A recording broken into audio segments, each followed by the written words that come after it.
भाभी, उस दिन आपने कहा था कि दादी मुझसे अनजान है और शायद इसीलिए वो मुझ पर भड़क उठी थी। मैं सोच रही थी कि मैं आपके साथ उन्हें दवाई देने चलूं, उनसे मिलूं, तो शायद वो मुझे पहचानने लगेंगे, जानने लगेंगे। अगर आप कहें तो मैं चलूं आपके साथ। ठीक है, तो तुम मेरे साथ दादी के पास जाना चाहती हो? ठीक है, चलो, मुझे क्या परेशानी हो सकती है? हाँ चलो। लेकिन वो मैंने पूरा घर ढूंढ लिया, मुझे ऑफिस में देर हो रही है। चलो चलो चलो आओ। जी अभी आई। अनुपमा फिर कभी। हाँ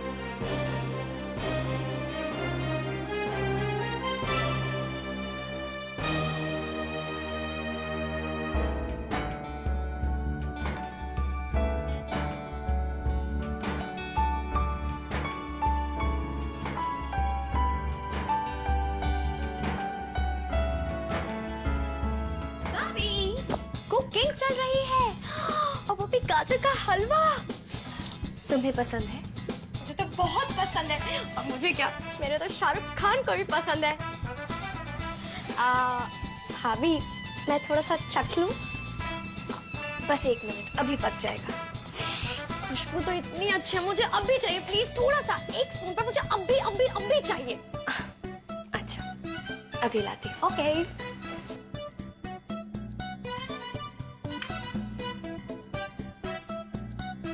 आराम से गर्म है। ओके।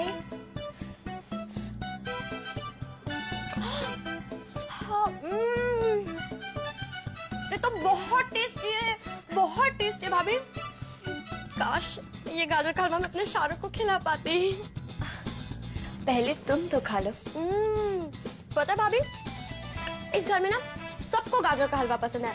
दक्ष भैया को पसंद है, बड़ी भाभी को पसंद है, दीदी को पसंद है, और धनंजय भैया को उनका पता नहीं, यहाँ तक कि दादी को भी पसंद है। I mean, पसंद था, अब तो वो दवाइयां ही खाती है। पता है वो बहुत मीठा खाती थी। आई एम नॉट श्योर, पर मुझे किसी ने बचपन में बताया था। दादी को? बहुत टेस्टी है, मैं खा के आती हूँ। हाँ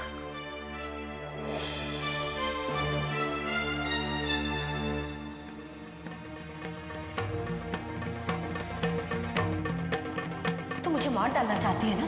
मेरी जान लेना चाहती है, मेरी सारी जायदाद ले लेना चाहती है।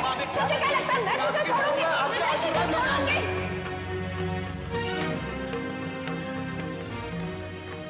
तू क्या मुझे मारेगी? मैं तेरी जान ले लूंगी। नहीं दादी माँ।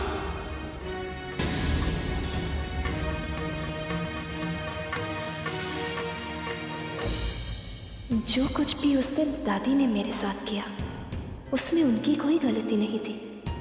जब उनके दिमाग पर ही उनका काबू नहीं है तो, और फिर मैं उनके लिए अनजान हूँ। शायद इसीलिए उस दिन वो मुझे देखकर घबरा गई होंगी।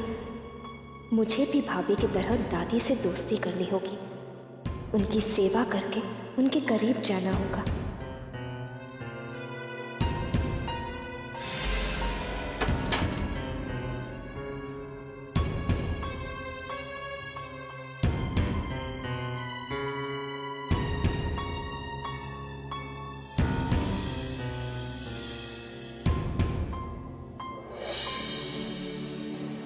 अनुपमा,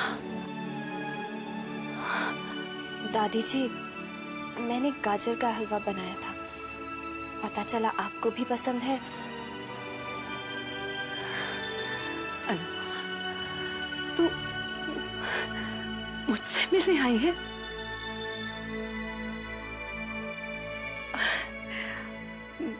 मुझे तो यकीन ही नहीं होता।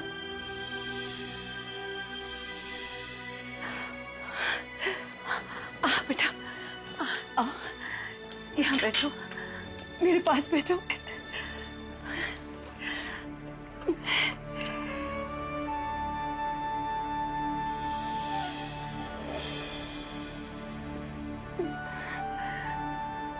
बहुत दर्द हो रहा होगा ना?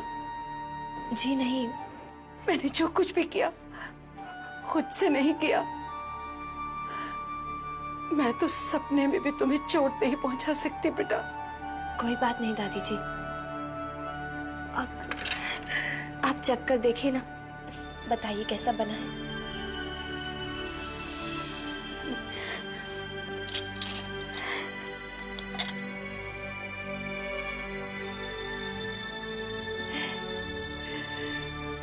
आज पहली बार मैं अपनी बहू के हाथ का कुछ खा रही हूँ, लेकिन मेरे पास शगुन देने के लिए कुछ भी नहीं है बेटा, सिवाय आशीर्वाद के। भला इससे बढ़कर क्या शगुन हो सकता है?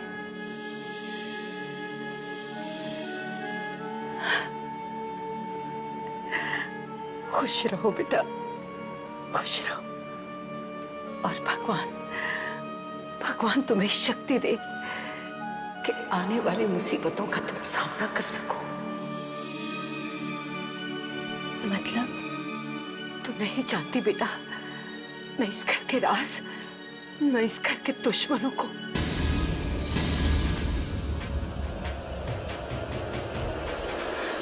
लेकिन आज मैं तुझे सब कुछ बता के रहूंगी।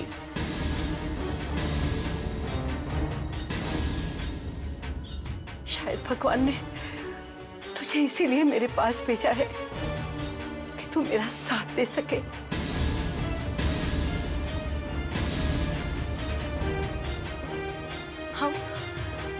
हम मिलकर ये लड़ाई लड़ सके। आप क्या कह रही हैं दादी जी? मेरी तो कुछ समझ में नहीं आ रहा है। मैं समझाती हूँ तुझे, मैं समझाती हूँ। एक मिनट।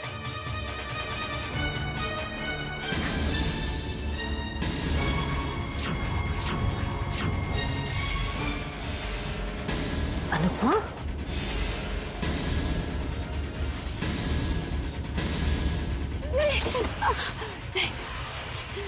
नहीं बेटा, दरवाजा मत खोल, पहले मेरी बात सुन ले। आज मैं तुझे सच्चाई बताना चाहती हूँ। दादी दरवाजा खोलो। नहीं अनुपमा, नहीं खोलूंगी। बेटा मेरी एक बात ध्यान से सुन, इस घर में जो तुझे प्यार, जो अपनापन दिखता है ना, सब झूठ है, दिखावा है। राक्षस बसते हैं यहाँ पर, राक्षस।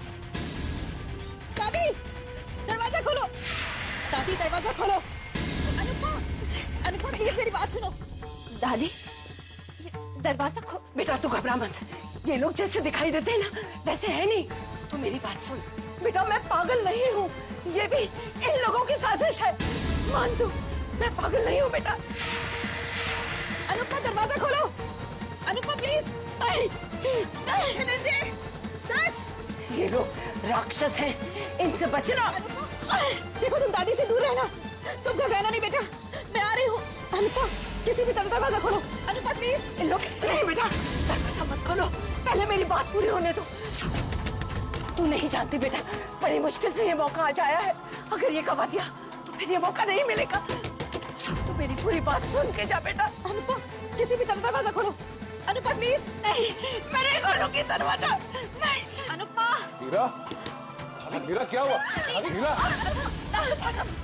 अनुपमा मेरी बात सुने बगैर मत जाना बेटा, आज मैं उसे सच्चाई बता के रहूं।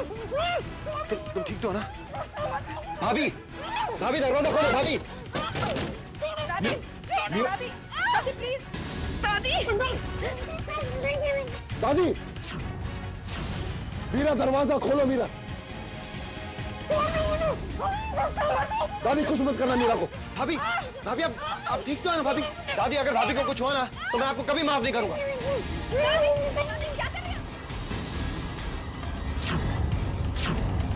दरवाजा खोलिए आप।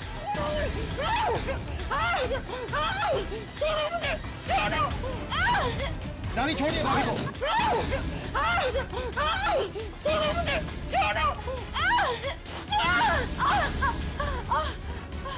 मीरा, मीरा, नहीं सुनो, दरवाजा खोलो, दरवाजा खोलो। मीरा तुम ठीक तो हो ना? बिल्कुल ठीक हूँ। भाभी, भाभी ये खून कैसे भाभी? कुछ नहीं, बस जरा सी खरोच आई है। अनुपमा कैसी है? अनुपमा ठीक है भाभी, लेकिन आपको एक खून देखा तुमने? आज तुम्हारी वजह से भाभी को। क्यों डांट रहे हो मेरी बच्ची को?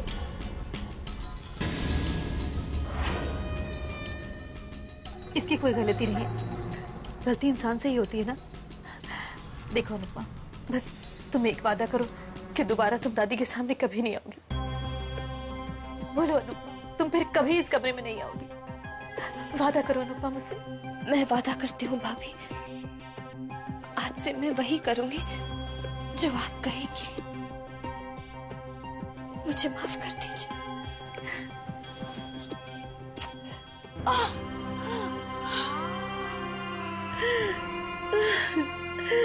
चलो डॉक्टर को फोन करो।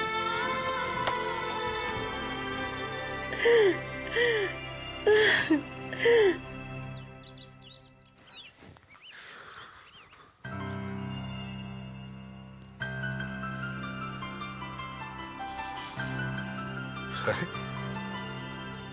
कपड़े किसने प्रेस किए?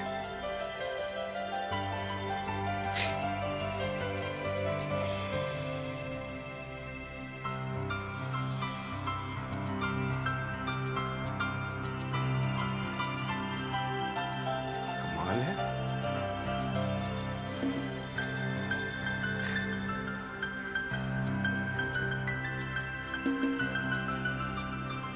वाह,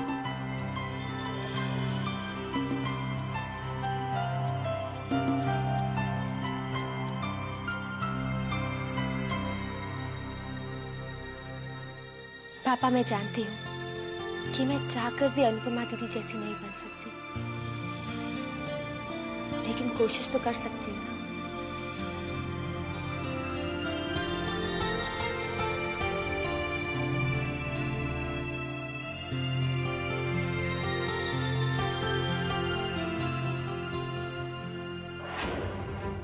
इस पर तो दिन ब दिन अनु का रंग चढ़ता जा रहा है। माया, अगर तूने जल्द कुछ नहीं किया ना, तो तेरे और तेरी बेटी के बीच जो दरार है उसे घाई बनने में वक्त नहीं लगेगा।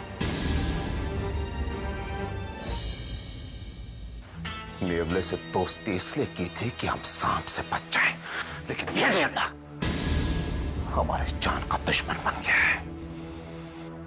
अनुपमा को इस घर में मैं सिर्फ इसलिए लेकर आया था कि वो हमारे मकसद को पूरा करे, लेकिन ये तो पहले तो सिर्फ दक्ष से खतरा था कि कहीं दादी उसे सच्चाई ना बता दे, लेकिन अब अनुपमा से खतरा दुगना हो गया है। अब दोनों पर नजर रखनी पड़ रही है। मुझे तो बहुत डर लग रहा है कि कहीं हम इस घर के मालिक बनते बनते दक्ष और अनुपमा के वॉचमैन न बन के रह ऐसी बातें मत करो मीरा, मत करो ऐसी बातें मीरा। इस प्रॉपर्टी के लिए मैंने बहुत पसीना बहाया है, बहुत पसीना। और अगर इसी प्रॉपर्टी के लिए मुझे खून बहाना पड़े ना, तो मैं बहाऊंगा, खून की नदियां बहा दूंगा मैं, लेकिन इस प्रॉपर्टी को हासिल करके रहूंगा मैं एट एनी टाइम कॉस्ट। लेकिन कैसे? हर रोज इस घर में नई नई चीजें हो रही हैं। उन्हें देखकर तो उम्मीद कम ही लगती है। हर सुबह बस यही डर लेकर उठती हूँ कि आज कहीं कुछ गड़बड़ ना हो जाए। रात को जब खिड़की खड़कती है तो ऐसा लगता है अनुपमा और दक्ष कहीं दादी के कमरे में तो नहीं पहुंच गए। मेरे तो समझ में नहीं आ रहा है कि मैं क्या करूं। ये क्या और कैसे ने तो मेरे हाथ बांध रखे हैं मीरा, मेरे हाथ बांध रखे हैं। तो मेरा बस चले ना, उस दादी के लिए तो मैं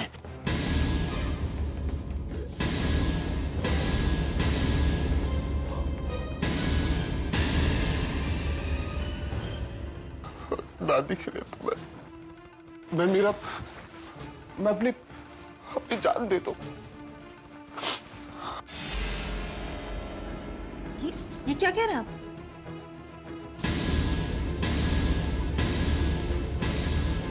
अगर अपनी जान दे दूं, मुझे अपनी पहली वाली दादी मिल जाए ना, हंसती खेलती वाली दादी, मैं कुछ भी कर जाऊं। लेकिन ये भगवान भी बड़ा निर्दयी है, हमारे दर्द को समझता नहीं है। नहीं नहीं, आप भगवान को क्यों दोष दे रहे हैं? आखिर ये वही भगवान तो है जिसने हमारी अनुपमा को ठीक से रखा।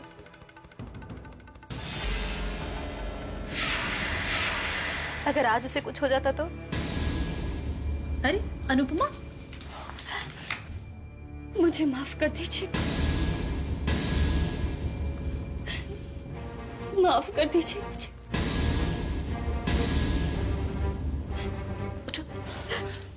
ये क्या कर रही हो? तुम्हें मैंने आराम करने के लिए कहा था ना। और तुम माफी किसके लिए मांग रही है? आपकी बात ना सुनकर आपका दिल दुखाने की गलती की है मैंने। मुझे माफ कर दीजिए भाभी।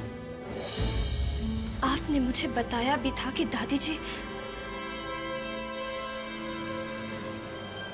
लेकिन मैंने आप लोगों की बात नहीं मानी और मेरी वजह से आपको इतनी परेशानी हुई। नहीं पगली, ये सच है कि तुझसे गलती हुई है, लेकिन वो गलती तूने जानबूझकर तो नहीं की ना। तू तो सिर्फ दादी का आशीर्वाद लेने गई थी वहां पर, बस। मीरा बिल्कुल सही कह रही है बेटा। जहां तक सवाल हमारी परेशानी का है, तो औलाद के लिए परेशान होना तो नसीब वालों की किस्मत में होता है। और हम तो बहुत नसीब वाले हैं कि हमें आप जैसे दो बच्चे मिले हैं। हाँ, आप लोग महान है भैया,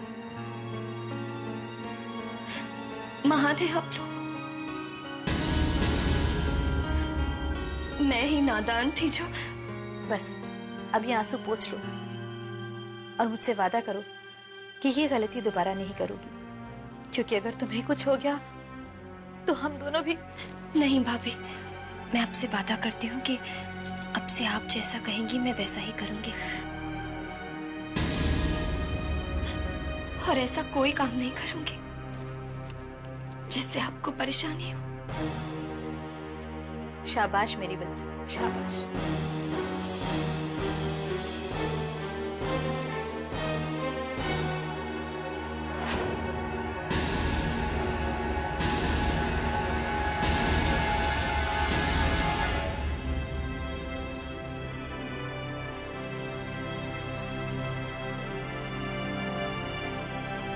मैंने भैया भाभी से तो माफी मांग ली है, पर जब तक आप मुझे माफ नहीं करेंगे मेरी माफी अधूरी रह जाएगी।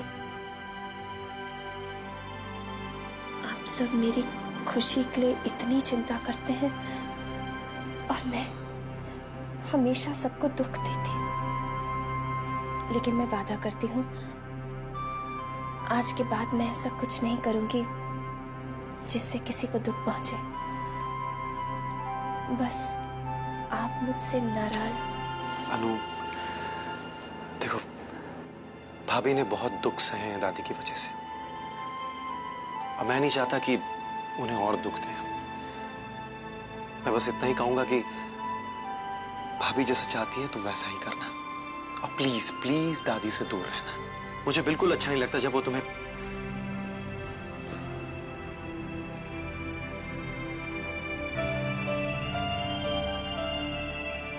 हाँ दक्ष, आज के बाद मैं वही करूंगी जो आप और भाभी कहेंगे।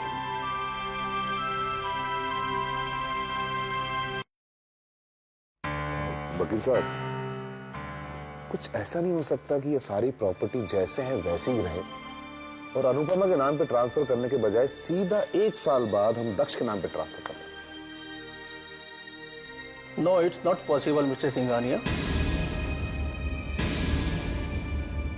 कानून के कुछ अपने तरीके होते हैं, कानून अपने तरीके से ही काम करता है, नो शॉर्टकट्स।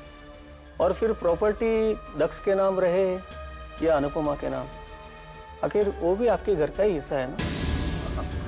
सो तो है, सो तो है। क्या फर्क पड़ता है? कोई फर्क नहीं पड़ता। फर्क तो पड़ता है वकील साहब, क्योंकि पैसा ऐसी चीज है जो अपनों तक को पराया कर देती है। और फिर अनुपमा तो वैसे ही पराई है। अगर कल को भूल से भी उसके मन में लालच आ गया तो हमारी जिंदगी की मेहनत। लेकिन ये आप नहीं समझ सकते, और हमारी मजबूरी ये है कि हम आपको चाहकर भी नहीं बता सकते। अब ये खतरा तो हमें उठाना ही पड़ेगा। लेकिन अनुपमा है कहाँ? लो आ गई अनुपमा, आओ बेटा। अरे अनुपमा, आओ आओ आओ अनुपमा, इधर आओ। बड़ी लंबी उम्र है तुम्हारी। अभी तुम्हारी बातें कर रहे थे हम लोग। हेलो अनुपमा, मेरा नाम कबीर रॉय है।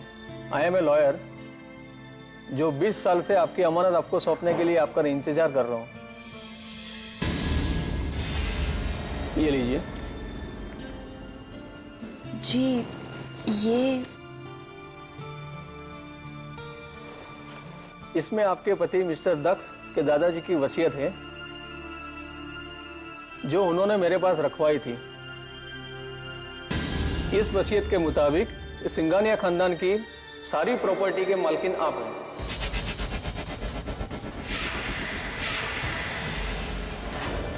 में आपके पति मिस्टर दक्ष के दादाजी की वसीयत है। इस वसीयत के मुताबिक सिंघानिया खानदान की सारी प्रॉपर्टी के मालकिन आप हैं।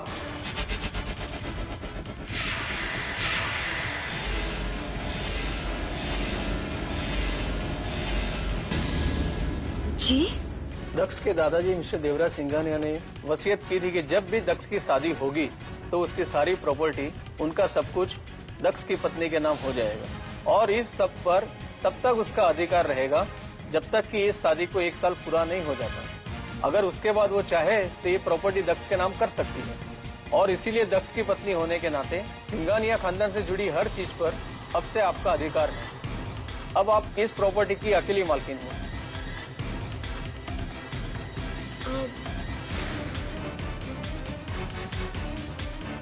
क्या ऐसा नहीं हो सकता कि ये सब मैं दक्ष के नाम अभी कर दूं? No Mrs Singhania, it is not possible. 1 साल तक आप किसी और के नाम पे ट्रांसफर नहीं कर पाएंगे। 1 साल के बाद अगर आप चाहे तो आपके पति के नाम हो सकता है, वो भी अगर आप चाहे तो। बेटा, वकील साहब बिल्कुल ठीक कह रहे हैं कि हमारे दादाजी की आखिरी ख्वाहिश थी जिसे तुम्हें पूरा करना। साइन कर। आप इन पेपर्स पे साइन कर दीजिए। लो बेटा।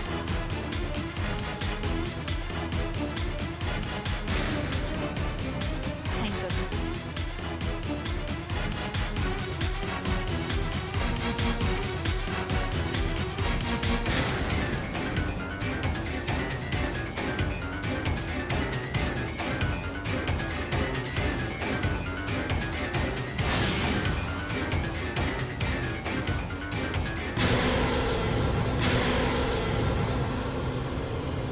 एक कॉपी आपके लिए, आप संभाल के रखिएगा।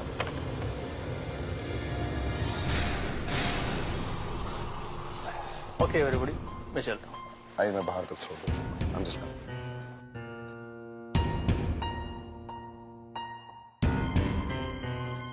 क्या बात है अनुपमा? लोग तो सब कुछ छिन जाने पर परेशान होते हैं और तुम इतना सब कुछ मिल जाने के बाद परेशान हो रही हो? नहीं भाभी, वो बात नहीं है। ये सब दक्ष और धनंजय भैया का है। इसे आप ही संभालिए ना। माना ये सब दक्ष धनंजय का है, लेकिन तुम दक्ष की पत्नी हो। इसे इसकी अमानत समझकर अपने पास संभाल कर रख लो।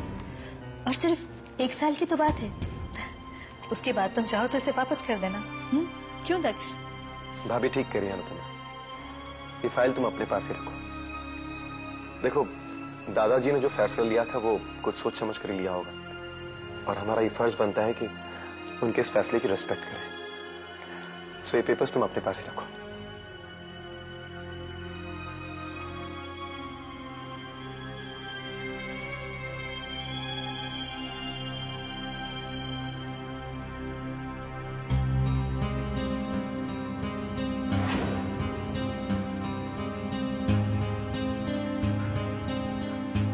देखो दक्ष, तुम एक चीज का बहुत ध्यान रखना पड़ेगा। इस 1 साल में अगर तुम दोनों के रिश्ते बिगड़ते हैं या अनुपमा को कुछ हो जाता है तो ये सारी की सारी प्रॉपर्टी हमें नहीं बल्कि ट्रस्ट को मिल जाएगी और हमारे हाथ कुछ नहीं आएगा Daksh. Do you understand that? हाँ? इनके कहने का मतलब ये है कि अनुपमा के पति होने के नाते तुम्हारी जिम्मेदारी बनती है कि तुम अनुपमा का ख्याल रखो और इस खानदान के पोते और अपने दादाजी की खून पसीने और मेहनत से बनाई गई प्रॉपर्टी का ख्याल रखना भी तुम्हारी जिम्मेदारी है। अब तक हम दोनों से जो कुछ हो सकता था हमने किया कि तुम्हें तुम्हारी अमानत मिल जाए, लेकिन अब सब कुछ तुम पर है। देखो दक्ष, तुम ऐसा कोई काम मत करना जिससे हमारे खानदान की प्रॉपर्टी किसी गलत हाथों में जाए। तुम समझ रहे हो ना? समझ रहा हूँ भाभी, समझ रहा हूँ।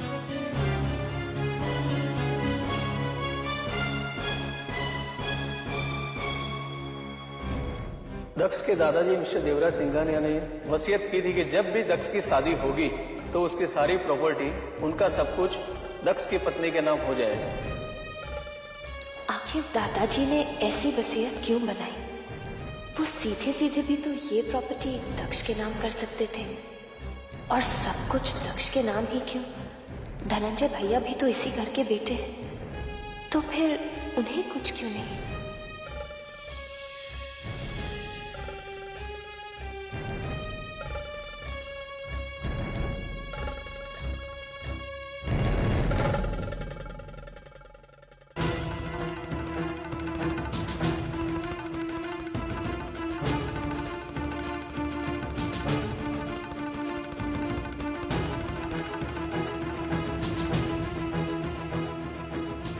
देवराज सिंघानिया?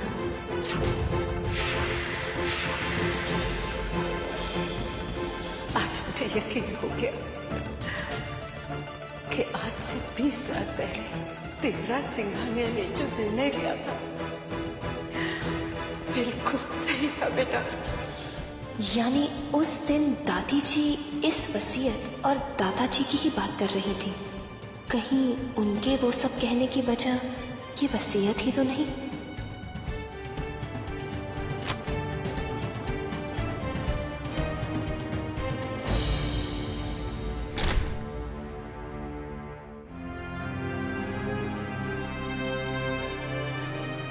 माँ जी दवा पी लीजिए। आज वो मेरी नर्स मीरा नहीं आई? घर पर कोई वकील साहब आए हैं, सब उन्हीं के साथ बैठे हैं। मीरा मैडम भी वहीं बैठी हैं। वकील? समझिए, जरूर वकील वसीयत लेकर आया होगा। यानी आज सब कुछ अन्नू के नाम हो जाएगा। इसका मतलब है आज के बाद अन्नू के लिए खतरा और भी बढ़ जाएगा। हे भगवान, मेरी बच्ची की रक्षा करना। वो उन राक्षसों की सच्चाई से अनजान है। मुझे मीरा की इसी सच्चाई को अनुपमा के सामने लाना है, लेकिन कैसे? कैसे करूं प्रभु, कैसे?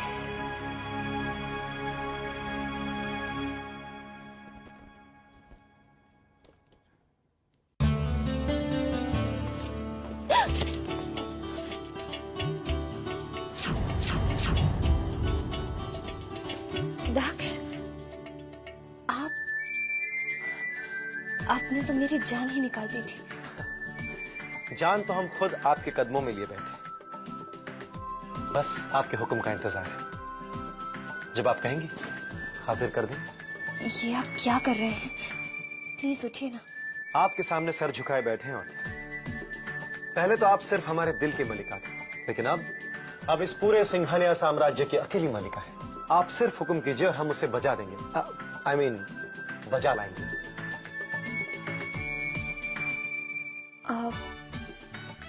मेरा पहला हुक्म ये है कि आप वहां जाकर बैठ जाइए। Okay, how sweet of you. गुलाम को सीट ऑफर किया जाता। Thank you so much. लेकिन बंदा आपकी खिदमत में हाजिर है मलिका। बताइए, आपका दूसरा हुक्म क्या है? दूसरा हुक्म ये है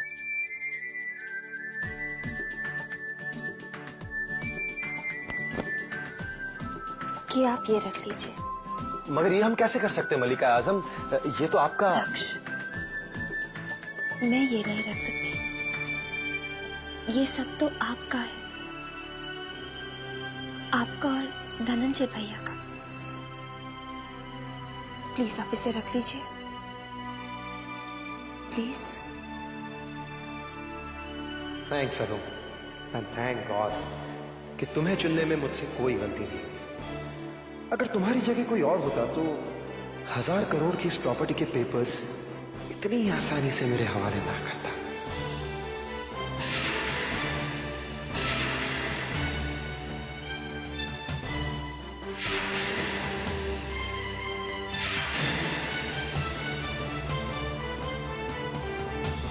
एक बात पूछूं दक्ष,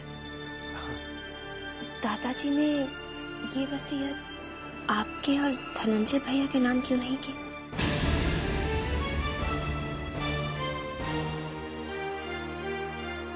सवाल बहुत अच्छा है।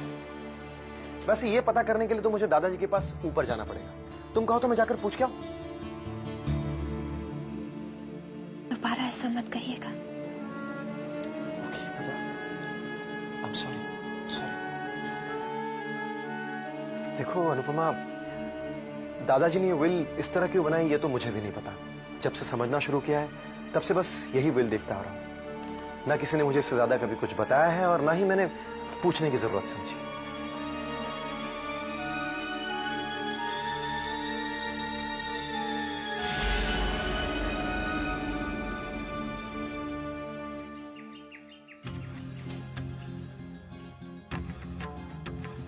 ओ माया पुत्र, और ये क्या कर रही है तू?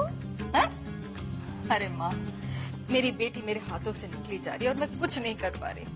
हाय हाय, इतनी सी बात है। ओए पुत्र, तेरी इस प्रॉब्लम का ना सलूशन है मेरे पास। ना झूठ ना बुलाए। अच्छा हाँ, तो जल्दी से बता।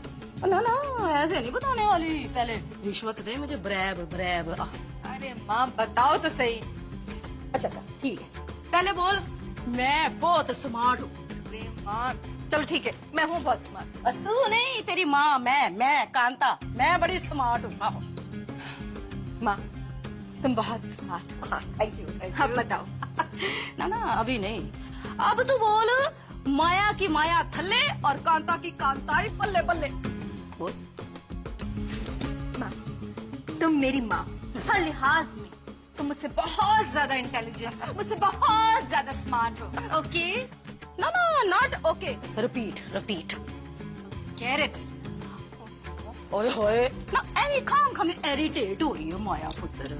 सुन, मैंने ना अपने रितमा पुत्र के लिए कमाल का रिश्ता ढूंढिया है। ओए ये दक्ष सिंघानिया तो उसके आगे कुछ भी नहीं, पानी पड़ेगा पानी। उससे कोई ज्यादा पैसे वाला और कोई ज्यादा हैंडसम। आहो सच में? नहीं तो मैं क्या तेरे को चुटकुले सुना रही हूँ? एਵੇਂ ला पकड़ उस मुंडे का विजिटिंग कार्ड, इसमें नाम, पता और टेलीफोन नंबर लिखा हुआ है। फोन कर ले उसको। आहा सच में तुमने मेरी मुश्किल आसान कर दी। अब तो रिधिमा वाकई मेरे करीब आ जाएगी। बस अब से तुम्हारा काम खत्म और मेरा काम शुरू।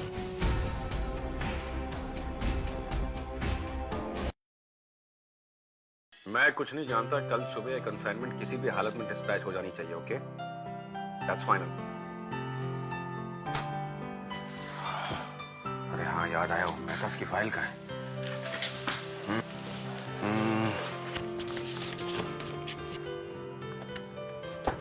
ये क्या हो रहा है? जब से अन्नू इस ऑफिस से चली गई है ऐसा लगता है कि ऑफिस का डिसिप्लिन ही चला गया है। अरे भैया, मेहता की फाइल कहाँ है भाई?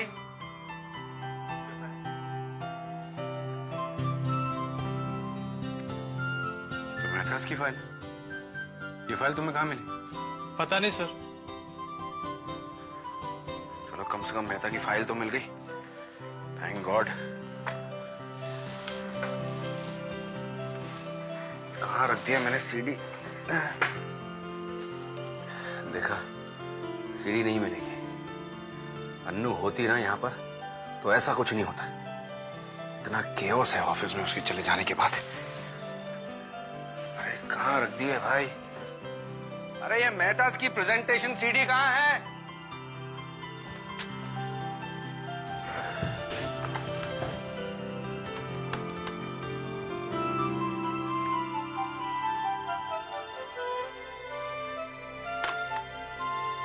सब क्या हो रहा है भाई?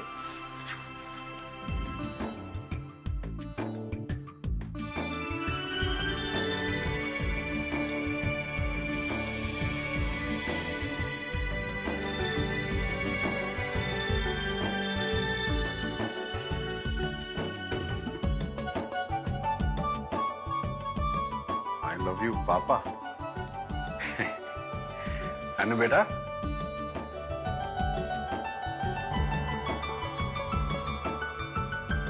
मेरी बच्ची तू आ गई। Such a wonderful surprise for me। ये दुनिया के सबसे अच्छे और सबसे प्यारे पापा के लिए। Thank you बेटा। आओ अंदर चले। आज तो आप मेरे साथ चलेंगे। अब कौन सा सरप्राइज देना चाहती हो? आप मेरे साथ तो चलिए, सब पता चल जाएगा। चलिए। पिज्जा।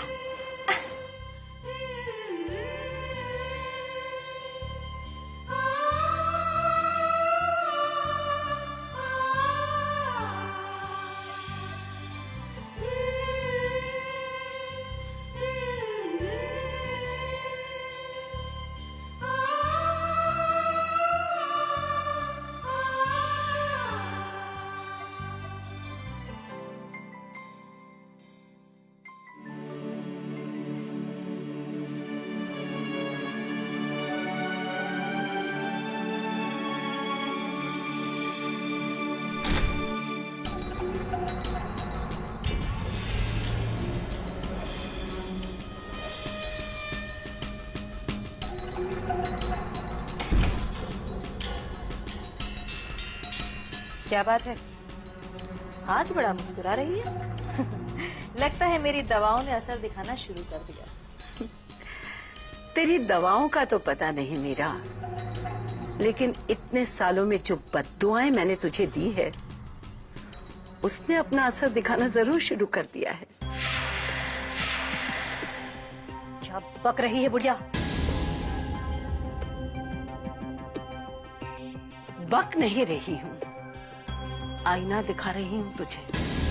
जिंदगी भर बहुत जुल्म ढाए तूने मुझ पर।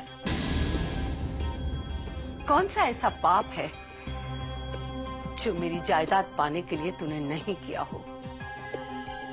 आखिर तेरे हाथ क्या आया? ये दवाइयां? मेरी नर्स बन के रह गई है तू, जो सुबह शाम सिर्फ मुझे दवाई देने आती है। मुझे देखकर जिसकी टांगे कांपा करती थी, आज वो गुरूर से गर्दन उठाकर खड़ी मेरे सामने। क्योंकि मुझे पता चल गया है कि आज सब कुछ अनुपमा के नाम हो गया है।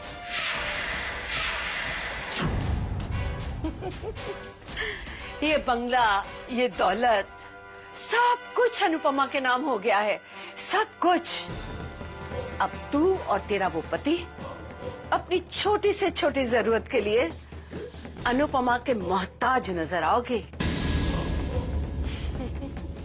क्या कह रही है तू? हाँ? गया गया मीरा, सब कुछ गया, सब कुछ। ये मेरा श्राप था तुझे, जो पूरा होके रहेगा। ऐसा कुछ भी नहीं होगा। सुना तूने?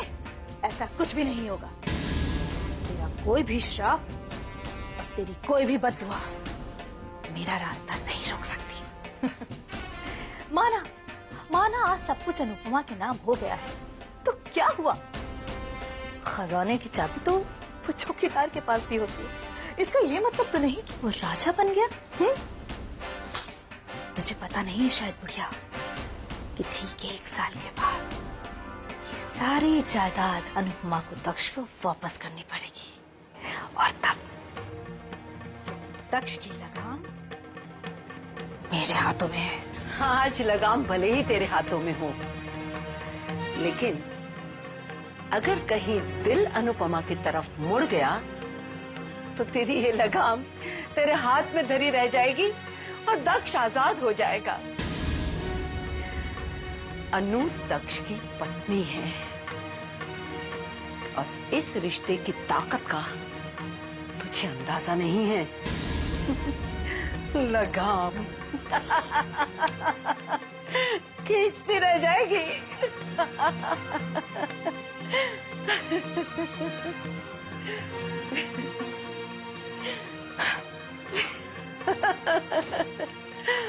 बेचारी। ये बंगला, ये दौलत, सब कुछ अनुपमा के नाम हो गया है, सब कुछ।